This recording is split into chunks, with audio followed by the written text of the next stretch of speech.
The North Carolina A&T's Theater Department finds an extraordinary way to address homelessness, and we'll hear some bold statistics about Greensboro's homeless population. These are the topics on this edition of Triad Perspectives.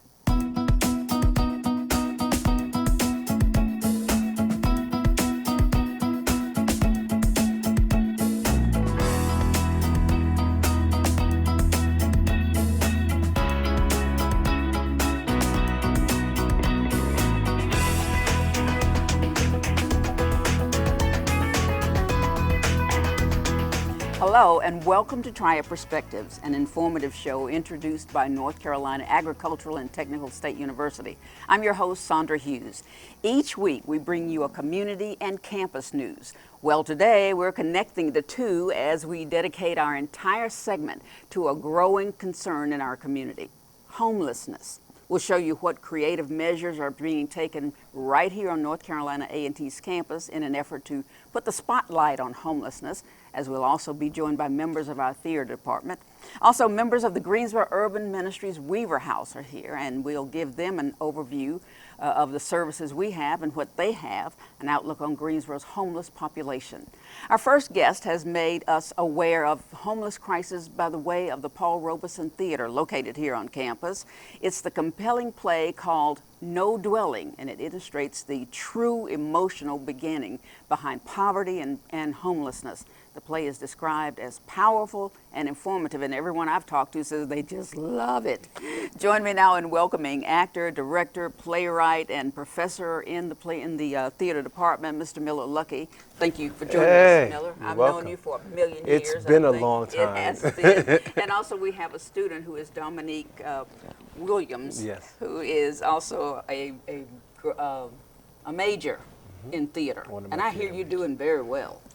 If I could say anything, I just have to give God all the glory. But obviously you're saying it, though, aren't you? You also told me you're a motivational speaker. Yes, ma'am. Yes, ma'am. Meaning, what does that mean for Well, one of the most consistent things I do is every Monday I have what you call Motivational Mondays. It's a 2 to 3 minute inspirational video, and I just send it out to the people subscribed on my email list. Mm-hmm. Are they mainly youngsters? It just depends. I went around the cafeteria the other day and just asked people, did they want to get on the list? So there's some of those. And then people that I've come in contact with in my hometown and different principals and things like that. Well, I'll tell you the truth. There's nothing I like better than acting. That's right. And you know that, That's don't right. you? You sure do. Well, Mr. Lucky, let me ask you, how did this play come about that you're doing? Oh, No Dwellings came about because as a kid, I went on a family vacation trip to Washington, D.C. This is way back in the 70s. Mm-hmm. And during the time where you could literally drive up to the White House gate. Ooh. And I'll never forget, the gate was lined up with homeless people in cardboard boxes. Oh. The entire gate, right in front of the White House. I'll never forget that. Mm-hmm. That memory just stayed with me for many, many years. Mm-hmm. When I got into college, well, before then, a high school buddy of mine, who was an athlete, his name is Nate, I'll just call him Nate. And I looked up to him. He's, popular guy, yeah. Good with Athlete. the ladies, athletic, nice smile, just a nice guy. And I remember my first year coming back home from college, I would see Nate downtown in the streets, but no big deal. I'd shake his hand, hey, Nate, how you doing, The following year, I come back and I see him around in the same area, but he didn't look as good, but it still didn't hit me. Right. Year after year, I'd go back and I'd see him and he looked worse than he did the year prior. And then I realized, oh my God. And at the time, I just called people bums. I would say, oh That's my what we God, called them, yeah. Nate's a bum. And it hurt me because here's this really good looking, athletic, popular person, and now he's on the streets. And I think it was my first year in graduate school, University of Florida. I came back and I saw Nate on the street, and he was waving to no one, pointing. Oh my. You knew So then. I knew then he had mental illness, and they told me he was homeless. Mm-hmm. And so I wrote No Dwellings kind of as a tribute to Nate. But you I understand that you researched not just Nate, Yes. but other homeless situations before you wrote this play. Absolutely. I spent at least 2 years of research study into the homeless situation, not only in America, but also here in Guilford County. Literally, I would get out of my car, I'd see homeless people, and I want to know the personal stories of these people. Why did you get like this? And so I was bold enough to just, ask, hey, do you mind talking to me? But don't you realize that a lot of people who are our viewers, me, a lot of people see homeless people, and we really don't think about why they're homeless, where they, what their circumstances Exactly. are. So does the play cover some of that? Yes, it does. It does, because prior to writing the play, I had the same perceptions that most people think about homelessness, in that they probably are alcoholics or mental problems. But after doing the research, I discovered, oh my God, that there are many people who work, literally have jobs, and are homeless. There are people who work in office buildings who are homeless. There are people who work at schools, teachers, professionals. That's what surprised me. Yes. Yeah, that people, families who sleep in their car, Exactly. but they get up and go to school every morning and to Exactly. work. I don't know how they Yeah. do it. What did you learn from being in the play? Well, one of the lines in the play that continues to just bangs around in my head is homelessness is a complex issue. Like he was talking about, the research says that many things that lead to a person becoming homeless. And it's just like, from the way that I was raised, it's kind of just like, you got to do what you got to do. No matter what it takes, just do what you got to do to be where you need to be. That's right. And so not thinking about other things beyond just doing what you need to do. There are some things that are just beyond your control, like an illness, an accident, or a paycheck. That's one of the lines that is in the poem that we're going to do, and that keeps coming up in the play. You're an illness, an accident, and a paycheck away from living on the streets. Well, let me remind our viewers that Dominique and another actor from the theater will show us a little bit of that play in just a few minutes. But what I want to ask is, what can those of us who aren't homeless yet do to help the people who are? Well, since the play is shown here in Greensboro on the campus of A&T, many people now calling me, asking me, what can I do? What can I do? Or do I just stop and give money to every person I see in the They're street? on every street corner. Oh my goodness, many street corners. So I said, well, that's your own heart. That's what you do.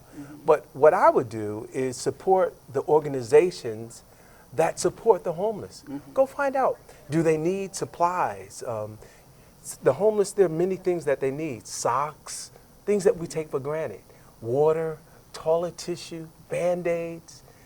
There are things that the homeless can use just to survive day to day. So you can go to those shelters and organizations such as Urban Ministry and find out, hey, how can I help? You can serve meals to the homeless. Like the lady, Amy Murphy, they call her the Chicken Lady. Chicken Lady, yeah. Yes, I help her serve meals on Monday mornings to the homeless on every Monday. She's there fabulous. faithfully. So yeah. we can volunteer to do things. Yes, you can Another volunteer. thing you might do is, I read about, it was some celebrity, she had a heart for homelessness, and so she made emergency kits and packs that had like different things like socks and toothpaste and toothbrush, different Band-Aids, toilet tissue, different things like that you could just put in a little Ziploc bag, and when you saw someone, just hand it to them. That's something that a lot of people might not think about, but these are things that people need on a day-to-day basis. Yeah. And Right, it goes further than just money. Yeah. What we want you to do is get with one of your fellow players, actors. We used to call them players. When I Yeah, was back in the school. day. Yeah, back in the day. And show us a couple of lines from the play, if you will. So we'll let you go and do that. And Miller, what I want to say to you is, what about those people that stand on the corner with signs? Holding the sign. Holding the cardboard signs that say, help me, I need money, I need... Yeah. I think the common question that comes about when a person sees the sign, especially when they see a family or, are they scamming me? Is it a scam? Yes. Well, in my research, there are scams. You will find some scams. Everywhere. There's scams, Yeah. but aren't scams found in corporate America Yes, as well? they are. Yes, they So how are. can we down the entire community of homeless people when scams are everywhere? But there are also legitimate people and who are carrying those signs, and it takes a great amount of guts Yes. to get up there and hold a sign. That's true. Well, let's take a look now at Dominique and one of your other players. His name is? Jelani Jenkins. Just do a spot from No Dwelling. We used to live in a house. We called that house a home. It meant more to us than just a simple place to roam, cause laughing and loving lived there too. Recession turned sunny days into rain. Then someone came and put eviction on the door. But we stayed there some more until the sheriff showed up. And no amount of cash, which we never really had a substantial check to cash anyway, could buy off the politicians. So what's the point? We are homeless. No dwelling place, no home to call our own, no home to call our own. See, we started off middle class, but the rich got Richer, and we ended up poor. And that's when housing didn't seem as important anymore, because at the time, it didn't concern us. Especially considering we had to have something to eat, and childcare and healthcare. And oh, whether you choose to believe falsehoods about my commitment to learning, education does matter. Some difficult choices and decisions had to be made. And they were made over and over. and over again. We stayed homeless. No dwelling place, no home to call our own, no home to call our own. Get a job, they said. Been there, done that, not one but two. And two more on the weekends. Although no amount of minimum wage could wage a winning war against the high cost of housing. And mic check. Mic check. Mic check 1, 2. We pay more in transportation to get to our jobs than our job wages paid us back. Now, ain't that crap whack? And if you do the cost-benefit analysis, then you know what I'm saying is whack, because we still had to pay high taxes. And get this part is double whack. Now you bashing me. You talking about the poor like you trashing me, saying that we're begging too much, saying we don't do our fair share. But look who keeps begging the government for loopholes. I know, that's how the manure rolls. Are you listening out there? This is not my lifestyle. I don't want to be homeless. I want a permanent dwelling place, a loving home to call my own. No dwelling, homeless in America. That makes me want to cry. Oh, I mean, I don't want to see anybody in that kind of situation. Yeah. That was excellent, guys. Yeah. And it also wants me to join the Harrison Players again. yeah, well, come on back, come on back. I would love to do, because that's making a difference. That said something to me that wasn't just entertainment or comical. Yeah. Good. What's next for you? Well, you know, there are many invitations to appear in other cities with no dwelling. We're going to talk with our dean, Goldie Berg, and see if there's some opportunities for funding. But the play itself, the script itself, we're anticipating it will make its rounds throughout the U.S. at various cities in America. Ooh, that's good. Yeah. You do a good job. Thank you. And your friend too. Great job. Thank you, guys. This has been wonderful. Enjoyed talking to you. Enjoyed seeing. I want to see more. When are you going to do it again?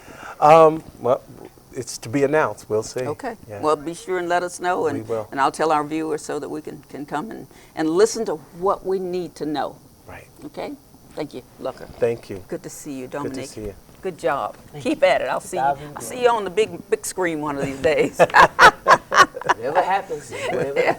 Well, we're going to pause for a short break, but when we come back, we'll be joined by members of Greensboro's Urban Ministries Weaver House. You're watching Triad Pespectives, so stay right there.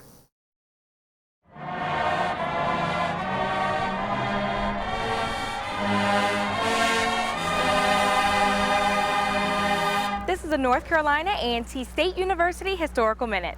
I'm Marilyn Parker. The Dudley Memorial Building houses more stone applications than any other building on A&T's campus. A sweep of 15 stones guide visitors to the main entrance. Built in 1893, the original facility contained a library, an auditorium, and administrative offices. In 1930, a fire led to a reconstruction, and the facility was renamed after A&T's second president, James B. Dudley. Today, the building is home to the Maddie Reed African Heritage and H.C. Taylor Art Galleries, music classrooms, and laboratories. The Dudley Memorial Building is located on the east side of campus, directly behind the statue of the A&T 4 and right across from Dudley Road.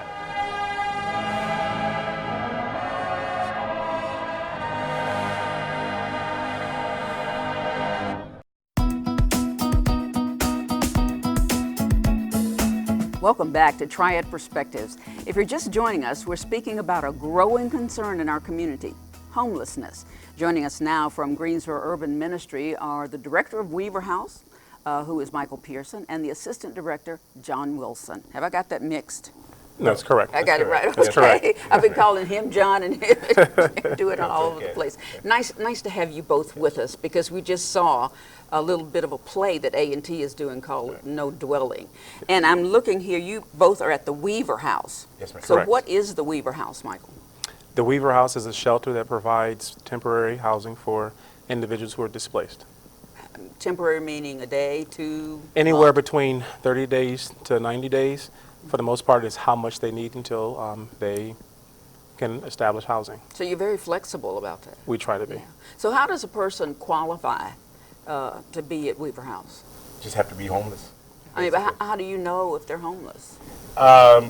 If they show up on our door and they express the need of shelter, basically that's about all that they need to express to us at that point in time. So are you at a facility that can take care of a number of people, or are you pretty limited?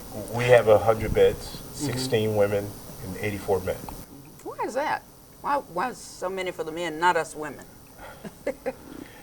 Well, Nationally, there's a system that I guess they've used for years, and that proportionally is what they feel as though is a necessary need for beds at any particular facility. Yeah. And what That's about national. children? children, we don't serve children, but there are other agencies in the community that do. So you're under, is this right, the umbrella of the Greensboro Urban Ministry? Correct. Is that correct? What other agencies are under that umbrella? You have, that helps out families, is Pathways.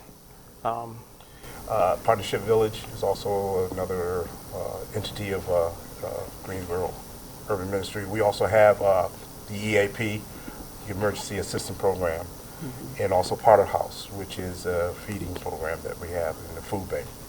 Now, my children have volunteered at Potter's House when they were little, and I would say, you're going to go up here and you're going to serve meals, and they would say, oh, no. I say, oh, yes, you are. Yeah. Because I think we all need to understand what goes on there, right? Yeah, I would agree. I think one of the strongest, items of the Weaver House, even Potter's House, is the volunteers and the people who come up and actually help. Yeah, they actually really add a great deal to the service that we provide for the homeless. So when we talk about the homeless in the Triad area, and probably specifically Guilford County, do we have a bigger number than maybe some other areas or some other cities or counties? Well, I know Partners in Homelessness, which is an agency that is with the, North Carolina Housing Coalition.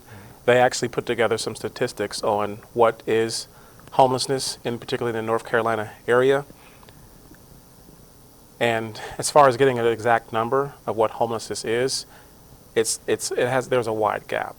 You can actually go onto their site and find out specific details, but it definitely identifies that there's a serious concern. Is there a growing concern? I mean, are we getting more and more homeless people or less?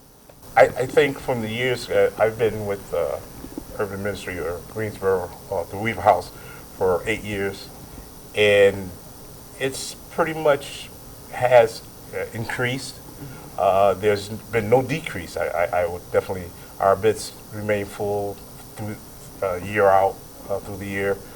We also have the winter shelters that we provide during the cold months of the year, and they are full on the most part through the winter months. So there hasn't been a dwindling. What I have seen though, because when I first started, there were individuals that would come back, year after year.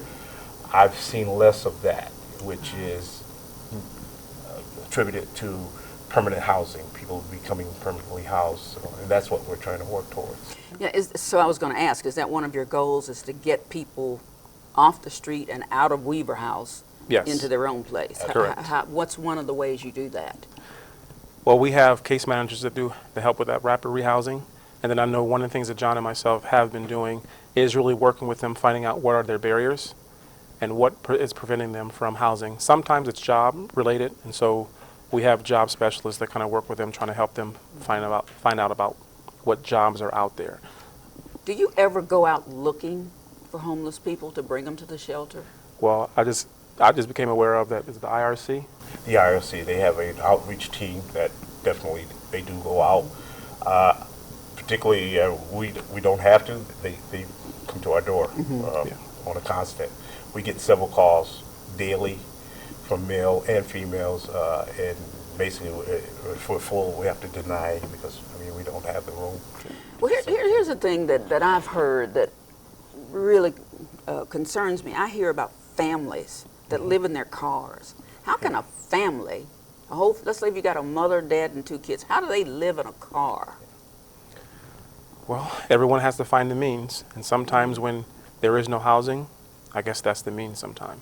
But how do they go to the bathroom? How do they take showers and eat and all Well, that? there are resources in the community that will actually help them with that. I know IRC is one of those places, and we're trying to identify other, particularly for the winter season, other churches that will help us actually provide housing for families. Absolutely.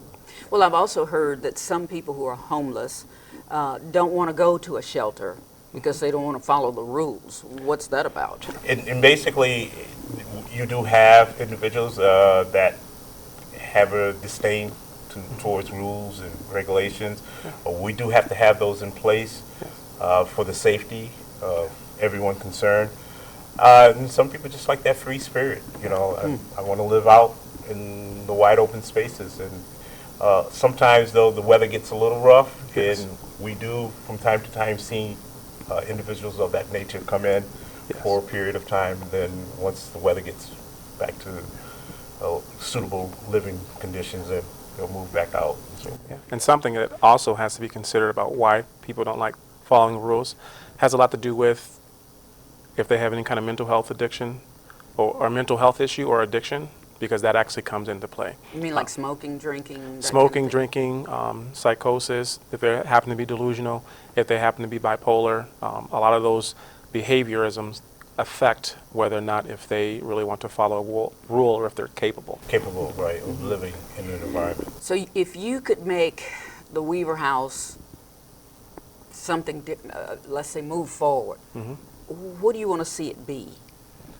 Well, as it is now, and that is a place that provides service and provides care for individuals who are in need. A place that is welcoming of people, regardless of whatever their mental health or their substance abuse or their life history is. Because I think that is the definition of really kind of what it's supposed to be, is a place that provides service to those who are in need. So do you feed them? We do. We serve 3 meals a day. There's actually in the afternoon, from 10:30 to 12, there's a community meal that anyone can go to or attend. So Where is that? Is that at Weaver that's House? at the Potter's House. At the Potter's House, Yes. okay. Yeah.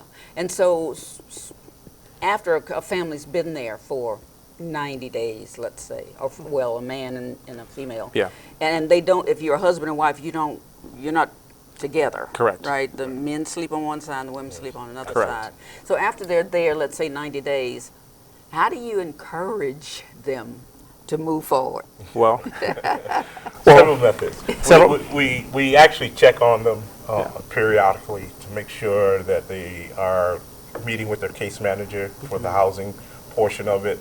If they're unemployed, we try to make sure that they're doing what it takes or what it needs to in order to get employment. We do have a specialist for a job specialist, also employment specialist, and plugging them into the different resources around the community. The IRC also has resources there that they can plug into, resume writing, things of that nature. So we try to facilitate whatever it is that's necessary. That's, again, what Michael said, the barriers that is perpetuating their homelessness. yeah. So what can we do, the viewers, me, everybody who's not homeless yet, what can we do to help you? Well, the biggest help is just recognizing that there is a big problem, that there are a lot of people who need housing. The second thing to do is really try to come and assist in any way you possibly can. Volunteers are definitely something that's needed, and so we really strongly encourage that. And then do what you can do. If you can create a job for somebody. That will help. What about the people who stand on the street corners with the cardboard signs? How do we handle that? Do we ignore it or? Myself personally, especially if they have the sign that said "We'll work for food," I steer them to the Greensboro Urban Ministry that we give out. We have a food bank that will give you food. We have different places around the community that will feed different hours of the day. So there's not a time during the day, dinner, lunch, or breakfast, that you can't find a place that will feed. Yes. So it's okay to hand out that money out your car window? Well, if that's what your heart tells you to do, don't deny your heart. But I definitely think linking people to resources that will help them much better is the best idea.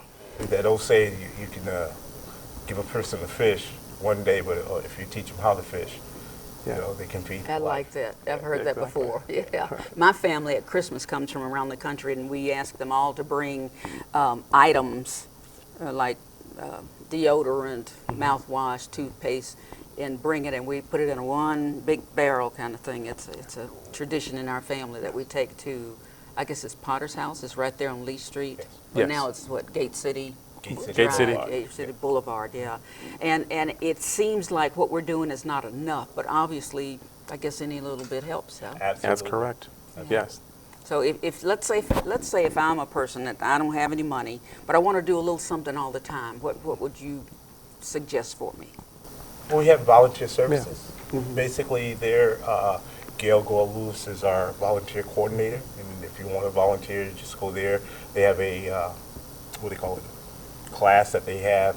It's Tuesdays and Thursdays. Tuesdays and Thursdays. So if you just want to volunteer, you can come down there and go through that class and get yourself on the list as a volunteer. So, How do you raise money? That's up to yeah. Ellen. we don't Yeah. do the money raising, Money-raising, portion of okay. it, but All right. Well, I'll keep bringing the we like toothpaste. donations. Yeah. It helps. It helps with it. Yeah. You know, for. Well, I want to what thank we both of you very much for coming. I know we're talking about a major issue that everybody can do a little something about. So, Michael Pearson, thank Okay. you for Thank you being so with us much. today. John Wilson, Absolutely. good talking to you. You guys keep doing what you do, and if we can ever do anything here for you, just let us know, and we'll do our best. Well, that concludes this episode of Triad Perspectives, but be sure to keep up with our social media sites so you can view us on Facebook and on Twitter and Instagram at Triad NC A&T JOMC, and on YouTube, search NC Aggie TV. Also log into our webpage at blogsncat.edu, and you can view past guests, and you can leave comments and talk about things that you would like to see us talk about. We'd like to hear from you, so thank you for watching us today, and we'll see you next week. Have a good night.